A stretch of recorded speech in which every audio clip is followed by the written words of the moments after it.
The following is a special presentation of Tony Kurre Radio. My goodness, what a wonderful life it must be to be an athletic director for a major university in like UAB. Mark Ingram, as you can see, he's got a T-shirt on. He's got palm trees behind him. We, of course, do this show called the UAB Director's Chair. We do it every single week. You can hear it 5 days a week. You can see it as often as you like on our YouTube channel, and increasingly more so, more people like to see the show because we never know where Waldo's going to be. Where are you at right now? It's the off season. Yeah. Are you on vacation? Well, I guess you could call it that. Yeah, I'm in Marco Island, Florida. My wife's brother runs a company that their parents started up in Cincinnati, Ohio, called AE Doors. They sell garage doors, windows, and they he's got a work function down here, and he says, "Hey, why don't you come to Marco? We can be here for the week." So Amy, her sister, and brother, and the other spouses, the six of us are here, no kids, and we land, Tony, on Monday night, and a tropical depression sets in. It has rained sideways every day. Yeah. It has been dark, windy. It's like 30-mile-an-hour gusts. It's windy right now. This is the best weather we've had all week. Yeah. And it's just not raining, but it's super gray. And what's kind of hilarious is how there's moms and dads. I mean, there's families here on their vacation. And you can tell them they're just like, we're not going to sit in this hotel room. And so they've been out at the beach, man. Sure. Like, pouring rain. I don't mean not sunny. I'm talking about like you're looking at the wind and the sand are blowing at you. Yeah. And they're out there. So, well, God bless them. Well, for a lot of us, a week down at the beach, the only time we get a chance to go. I know that you like to spend some time down there. I'll be spending some time down there in July, and it's like hurricane or no, we're going down. I mean, I'm in. I mean, I'm out here today. What do they say? I'd rather sit in a hotel in Florida than sit at home, twiddling my thumbs. I don't know. People say that. I don't say that, but people say that. But I mean, the same deal. I'm here. And I've been saying to Amy, I'm like, I'm not going to sit in the hotel room. I'm going to sit out in the rain under an umbrella or whatever. And there's some tiki hut structures out on the beach, kind of built in. Yeah. And a couple of days ago, it was raining, and I grabbed a chair from the restaurant, and I just went out and sat underneath the tiki hut and just watched the ocean. And it's like, again, there's like two families out there with their kids. So have you ever wanted to be part? Have you ever wanted to see a hurricane come on shore? That's something I've always wanted to do. Obviously, I'd like to take my pick and say like a Category 1. I don't want to be down there for a Category 4 or 5. But I always wondered, like if I'm staying at a hotel right on the beach and there's a Category 1, am I good to go? No. Listen to me now. My parents lost their house to a hurricane when I was in college. Okay. They were living in the coast of North Carolina, and there were two hurricanes kind of about a week apart, Bertha and Fran.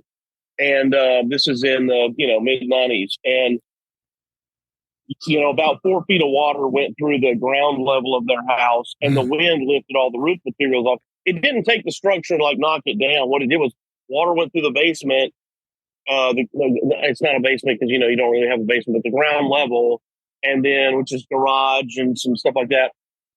But the wind took the roof materials off, and then the rain over 10 days or whatever just saturated the house. Oh. So it was like sort of destroyed from the inside out. Yeah. And then, my parents would describe like after they were allowed, they evacuated and they went to about 30 miles inland. And when the Coast Guard would allow them back, the National Guard, there was just all their stuff all over the yard, and you're picking up your belongings from all over the neighborhood and that kind of thing. It's just wild. And some other people who did stay said it was the most terrifying thing they'd ever done. They were just glad to be alive. They were just terrified the whole time they were at home. So this is a weird question, but I've always thought about this, and I've always wondered why people don't in this world where everyone gets their feelings hurt, and we knee jerk so quickly. Do you have any problems with any sports-related teams being named after natural disasters? Like the tornadoes. I think the only reason we don't. We're talking about death and destruction. Obviously, okay, good. Well, I'm surprised. I'm not either, but I'm surprised. Whenever we had Hurricane Katrina, I do remember several people were like, why do we have the Miami Hurricanes? Why do we have a team named after such a devastating storm that actually takes lives away from us? Why are we allowing that? And I realized the God-given thing. Yeah, I just was curious. Yeah. All right. Well, it's great having you on. We got a couple things we want to get into here. We'll talk some classic rock and roll coming up in just a few minutes. I want to ask you, do you know what this Baby Gronk story going on? No, tell me about it. All right. So there's this 11-year-old kid out of Texas, and evidently he's got a very overzealous father. This reeks of the Ball family a little bit. And evidently, this kid is being recruited because he looks like a Baby Gronk. He's huge for his size. He's 11 years old. Yeah. I don't know. He's like 6'3", and he weighs like 175 pounds. The kid's a monster, right? And he looks like Gronk. Gronk recently, I guess as of yesterday, he said this kid's been reaching out to me like 400 or 500 times a day, and he's going to have to do a cease and desist on the kid. But evidently the kid, and I don't know if it's real or not, but evidently he's getting a great following on social media. He just had a commit to Texas Tech, and he was on his Instagram account with the head coach of Texas Tech. Now he has deferred that. Now he's going to move on to Missouri, and it's somewhat of a joke, but it's somewhat kind of real because the kid really plays ball. And someone is coming out saying, this is exactly what we've asked for. This is exactly what's wrong with college sports. Yeah. The money's got involved in it. Now we have fathers pimping out their 11-year-old sons. He's 11? He's 11 years old. He's obviously got a huge size. I've heard these things where, the University of Alabama or USC will offer like an 8th grader a scholarship, I guess, something like that. But first of all, have you ever seen a kid, or have you ever had a coach that saw a kid at that age and thought, there's no way this kid can go wrong? So let's start, what are the rules as far as reaching out to an 11-year-old? There's a lot that can go wrong. Yeah, a lot can go wrong, right? When you don't have anything to work for because you've already committed somewhere, how hard are you working between now and then? I think kids can get hurt badly. Unfortunately, they can get lazy. A lot, they can stop growing. You think they're going to, they project they'll be this much bigger or whatever. Their body can physically change. Especially at 11, he still hasn't gone through puberty yet. This kid could be a ton bigger, but he also could his body could change in a negative way too. A lot can go wrong. I think it's crazy. What are the rules? What are the rules of reaching out to it like a kid that young and just say, "Hey, I'm Mark Ingram. I'm the UAB athletic director. I've just noticed you. Just want to keep in touch with you." Is that? I can't do that. Yeah, I can't do that. But when these kids come on our campus, if they come to our camps, then we can have conversations with them that are in more depth. Okay, I can't, but the coaches can. Do you see any? I can meet them. I can meet them, and I can talk about how great our school is.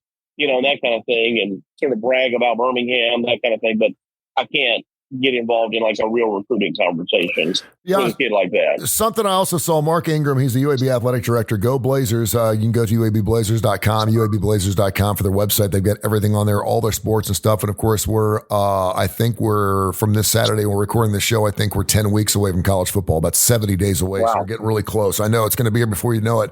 Evidently, a study out of Arizona State has found out that realignment is sparking carbon emission issues over college football's realignment. Evidently, because there has been so much movement, and a lot of this has to do with the Pac-10 going to the Big Ten, and because of all the extra travel we're going to have, they're saying that, and I didn't even realize that colleges were having their carbon emissions. I didn't even realize they were looking at those. Evidently, they've been looking at carbon emissions for every college team out there to see how much travel they do, and they're saying that this could actually double. They're saying it can actually double for some of these schools. So as dumb as that is, I don't want to go that route, but I do want to say how much more difficult it's because it used to be so geographic. Now it's not geographic anymore. I remember when Missouri joined the the SEC, people were like, what are we doing with the Missouri and the SEC? Now we have teams in the Pac-12, in the Big Ten. It doesn't matter where your school is. It just matters that you're in a big conference. Can you just talk about the travel that's going to be, and do you see any problems of travel in the future with these schools having to go cross country? Well, not emissions. I mean, that's for people that think about that. To think about, but the travel was greater for us, in the American than it had been for Conference USA. But the footprint is almost identical. If you look at the footprint of Conference USA and the American and the Sun Belt, it's almost like that, stacked like three pancakes. Mm-hmm. And so it's not about the distance; it's the manner in which we schedule conference games. So Conference USA, in an effort to save money, we played basketball, for example, men's and women's basketball on Thursdays and Saturdays, conference game, Thursday, Saturday. Okay. So we would go, let's say, and they called it a travel partner. We would go, let's say from here, we would go to Southern Miss. We go there on Wednesday. We play them Thursday night. Friday, we go up to Ruston, Louisiana Tech, play them on Saturday, and then come back after the game. So that's 3 legs of travel. Here to Hattiesburg to Ruston back. 3 legs. Now, what we do, because we have better television exposure, television says, hey, we want you to play on Tuesday, and then we want to play again on Friday, and then we'll play again on Sunday, and Tuesday and Wednesday and next week. You're just out and back. So instead of the play 2 games and only 3 legs of travel, you play 2 games, you have 4 legs of travel. Mm-hmm. So there is more travel, right? And it is more expensive. And volleyball is the same way. We used to do stuff where we would try to play these weekend series and trying to find travel efficiencies. And we don't do that anymore. But that's also part of being on TV more too. So you're getting more exposure, but there's a price to that. Yeah, I mean, we've grown up, and I guess are we kind of throwing out the window the whole college, the whole amateur college athletic student athlete? Are we throwing out the student athlete thing? I mean, I remember we couldn't add games because they had finals, and we couldn't add another game because it was going to be too late at night, and they wouldn't get their studying done. And we couldn't add finals because we couldn't do a bowl game here because it was going to throw off their schoolwork. Is that totally out the door? We don't care about that anymore. No. We don't play on finals week.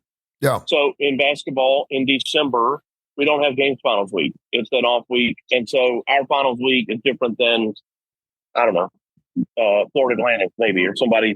So we might have games against somebody the following week, but FAU and say South Florida, they don't have games because it's their finals week. Yeah. But we avoid that as best we can. I will say that online classes, there are more options than ever before, and the ability to even participate in a class that's not set up as an online class, but participate in a recorded lecture and watch it or participate by Zoom. That has made academics easier for student athletes, particularly in sports where the travel hasn't changed at all. Like take golf, for example. We always talk about football and basketball, but like the worst sports in terms of travel are baseball and golf. Baseball, I'd say, is worse because they have more games. Mm-hmm. But, a golf tournament is a 3-day event. It's a practice round and 2 days of competition, plus the day before the practice round, travel day, and the day after. Depends on where it's at. You might go home right after the tournament, or it's a long way away. You have to spend the night and come back. It could be like a 5-day trip. Yeah. Easy. And that's not new. It's always been that way. We just don't ever, when we make all these rules, we only think about football and basketball, which is short-sighted, but that's, what it is. Sure. Mark Ingram, he's the UAB athletic director. This is called the UAB Director's Chair. We've been doing the show on Tony Kurre Radio for a couple of years. It's a great show. It's our most listened to show. And of course, it's got a really nice footprint, not only in the Southeast, but also the United States. We can have X's and O's, and we will. We have a very special show with Trent Dilfer and Andy Kennedy, of course, respectively speaking, the college football and basketball coaches for UAB. We'll be starting that show a little bit later on in July, early August. Yeah. And you're going to be part of that show, and I'm going to be part of that show. It is going to be unlike any podcast. You got this fancy studio, man. You're really going uptown with this thing. Yeah, Man, I mean, I still have to occasionally have to go live from wherever. So. Dude, and that's what I love about your podcast is, I mean, sometimes you've been sitting in a hotel lobby at 4:00 in the morning. You've been for basketball tournaments. I love this stuff. I love the fact that I don't know where you're going to be. I'd like to do my show from outside the studio on occasion, so I think it'd be kind of cool too. So I keep waiting for some kid to come over here and swat my phone down, or I was doing a show called Mission Minded with the Heart of Alabama Food Bank. We do a lot of giving back through Tony Curry Radio, and my son obviously is summer break, and so my kids, I don't have an on-air light outside my studio. I work out of my home, and so I have to tell my kids, hey, listen, if the door's closed, you can't come in the bedroom. And of course, yesterday they just totally forgot. Next thing you know, and so you just. Yeah, I mean, it's just like you just have to pretend you don't see it. Next thing you know, you got yourself a great little blooper there. So it's great stuff. All right, UABsports.com, UABsports.com. This is really easy to get into, classic rock. I know we talk about best guitar solos, and of course, we've talked about some of the fans. By the way, there's a brand new, I wanted to bring this up. There's two things that I want to bring up. There's a brand new AC/DC 50th anniversary watch that has become available. Ooh. It will only set you back $9,000. Oh, is that it? Is it a Rolex? What is it? No, it's from Frank Mueller, who is a Swiss Army or Swiss Army watch guy. He was in the Army, but he made watches for the latter part of his career, and he's making these beautiful watches. Okay. They're only $9,000, and there's a waiting list to get on them. There's only 50 available. What a deal. You can check that out. Also, there is a guy. His name is Jose Juan Marcolos. He is the foretold owner of more guitars than any person on the face of the earth. He's got guitars from everything from Queen to Metallica to AC/DC to Jimi Hendrix to Eric Clapton, and he's opening up his own hotel and his own Barcelona museum of guitars. You can stay at the. I thought this would be really fun for you and me maybe to take a weekend and go to Barcelona, Spain. It's a great idea. And check out all these guitars and stuff. So just a couple things. If you got some extra money, it's burning a hole in your wallet. You can get after it. It is Father's Day coming up. Idea. I know you as a father. I hope you have a wonderful Father's Day this weekend. But a lot of people are like, ask Mark. Because they know you're a family guy and you have spent a ton of time with your kids outside the office. Yeah. But they want to know, and I actually had a couple emails on this, what are Mark Ingram's favorite dad songs?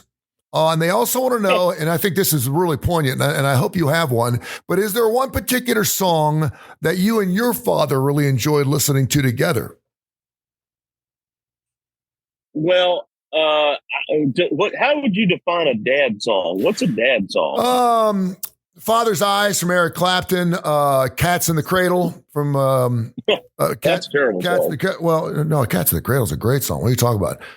It's a great song, but it's not. Father's Eyes from Eric Clapton, Living Years from Mike and the Mechanics. Any song that has to do about a father and son or a father and his daughter. Okay, all right. I need to think about that one. My dad's a huge Beach Boys fan, and I always liked the Beach Boys, and then other beach music songs. You and I have talked about beach music before. The Carolinas have this kind of their own genre of music, Carolina beach music, and there's people like the Tams and Chairman of the Board. People like there's these bands that aren't really that widely known, but if you're in the Carolinas, you know them. And so those bands, and if you go listen to the Tams or Chairman of the Board, you're going to go, oh, I've heard that song. You just don't know who it is. It's very old music. But I'm a huge Beach Boys fan too, and my dad loved the Beach Boys. There you go. Just some of the songs. The Best Day from George Strait. Luther Vandross had a song called Dance with My Father, which was just a huge hit. Natalie Cole, Unforgettable was about her father. Father and Daughter from Paul Simon. The Temptations' My Girl was a song about a father and his daughter, which I did not know. Queen had a song called Father to Son, which was a fantastic song. Papa Don't Preach from Madonna. The Temptations, Papa Was a Rolling Stone. Great one. Papa Don't Take No Mess from James Brown, which was fantastic. Dad's Song for Dad from Keith Urban. Mike and the Mechanics, The Living Years, which I brought up. Tupac Shakur had Letter to My Unborn. George Strait, Love Without End, Amen. Stevie Wonder, Isn't She Lovely? That's a great father song. Oh, that's a great song about that. Well, I'll say this: there's a I'm going to call it a bar because I don't think it's a restaurant, called the Bluebird in Nashville. And they have songwriter night. And like once, I don't know what day it is, one night a week. And when I was in college, one of my teammates from Nashville, we went home and he took us there. And in fact, Amy and I were dating, and she was with me. And songwriter night, they sit these four people facing each other in the middle of the room, each with a guitar or piano and a microphone. Mm-hmm. And so, like, I would say, well, in 1988, I wrote this song, and Crystal Gale covered it, and maybe you know it. And so this guy goes, he plays "Don't It Make Your Brown Eyes Blue," right? And I'm like, really, that guy wrote that song? Well, so they kind of go around and they just go around in a circle, each giving their, singing their song that they wrote, but somebody else recorded. And this guy wrote this song for Reba McEntire called "The Greatest Man I Never Knew." Yep. And the story is about how you clearly get that her dad had died, and she goes into his closet and she starts pulling out shoe boxes and stuff, pictures and things she had no idea he had ever been a part of or done. And I actually talked about it. I did my grandmother's, my mom's mom. I did her eulogy, and I talked about that a little bit relative to her, because my grandmother was this little bitty lady and pretty quiet, very faithful woman.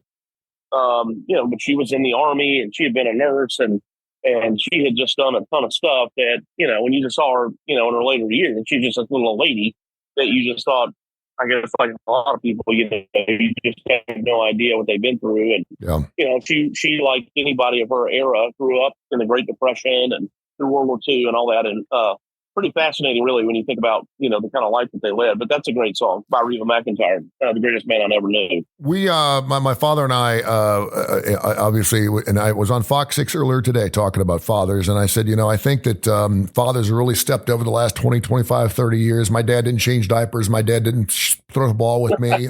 He didn't. I mean, he just didn't. That wasn't going to be acceptable in the Ingram house. It was a different generation.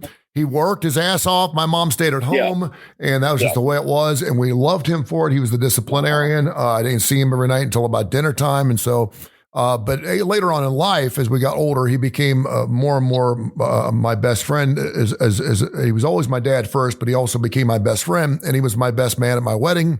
And he sorely missed it. I miss him every single day. But we'd have these little things where when we'd go out and play golf, two things come to mind, and I'll just share them with him. And I don't think I've ever shared this. When we go play golf, he would always pick up my clubs, and I would always pick up his clubs around the green, when you're walking off the green. And he'd always take my clubs, knowing that I'd be looking for my clubs. And I always take his clubs, and him knowing he'd be looking. By then we had a few pops, so he didn't know. And so we'd always joke about that, because, and by the end of the day, he'd have half my clubs and I'd have my clubs. And it was hilarious. But he was a newspaper distributor. I don't know why I remember this, but it just is so vivid to me. He was a newspaper distributor. And so on Saturday nights, the Sunday paper would come out. The Sunday paper was usually about 4 times bigger than the daily because it had so many ads in it, right? And the Sunday paper was, it was the size of your head. And depending on whether it was raining or not, you had to put it in a plastic bag. And my dad had somewhere around 1,400 customers. And so it would take him all of about 8 or 9 hours to drive 10, 15 miles an hour all night long to deliver every one of these newspapers.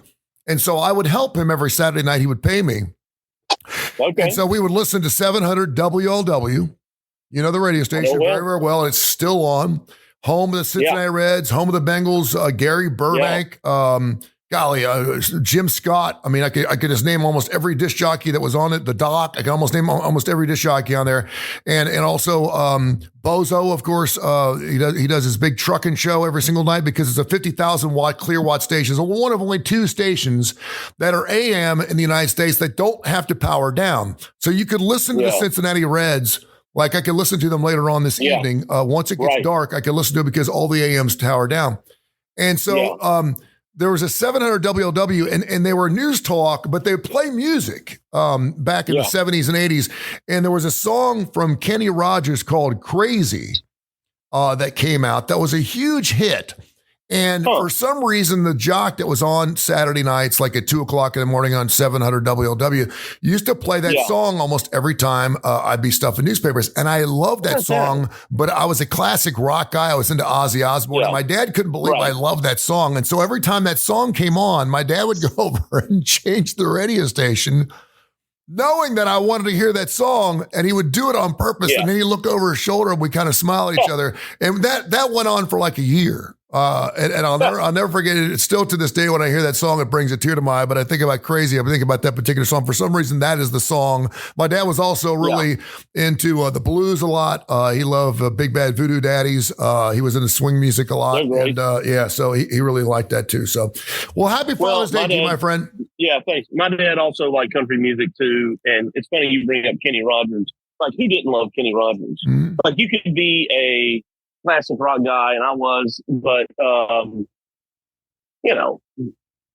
bandit. I mean, the gambler. The gambler. Excuse me. Yeah, Coward of the County. I mean, come on. Coward of the County. I mean, Lucille. I mean, come on. I mean, it was one song after another, and we kind of always hoped that maybe Kenny and Dolly had a thing going. We were always kind of hoping the islands in the stream. You were like, well, didn't you kind of want to see those two hook up, right? You want to see those two hook up, right?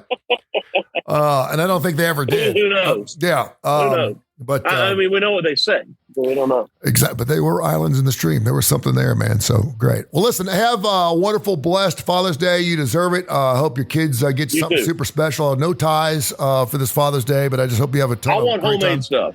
There you go. I want exclusively homemade stuff. That's my favorite thing to get. I hear you. All right. Sounds good. And we'll catch up next week. All right, brother. Thank you, brother. This has been a special presentation of Tony Curry Radio.